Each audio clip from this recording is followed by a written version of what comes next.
ug ayaw ninyo pasub-a ang Espiritu Santo sa Dios, kay ang Espiritu mao ang patik sa Dios diha kaninyo, alang unya sa adlaw nga lawason kamo sa Dios. Unsa may makapasubo sa Espiritu Santo? Di man kung magsubo na gani na, diya ka makabsag kalinaw. Because the Holy Spirit is the source of peace. The source of peace of mind. Ang kalinaw, mao ka na ang balang Espiritu. Busa kung magsubo gani na, diya na ka magkaguli ang tanawa gani si King Saul.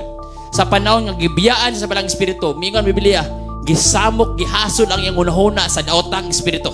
Way kalinaw. Kailangan kayo nga, dili na to pasubon ang balang Espiritu. Unsa may makapasubo sa yaha? Nga mo resulta ni nga wala kay kalinaw.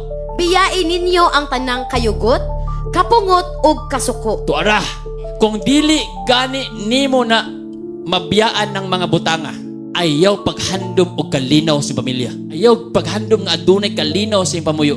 The Bible says, biyaan, talikdan, dili i-entertain. Kabalo kang lahom kay na, diyo ka langoy mo, langoy yuga. Lumos kinoon. Kabalo kang naipangag, nabulasot kinon, kabalo kang kurinti imong gigunit. Kabalo ka nga ang tanang kayugot, kapungot, kasuko, makapasubo sa balang Espiritu. Nganong magsige patag kasuko? Muna usay kung mawala atong kalinaw. Kaya naman ang balang Espiritu nagsubo man.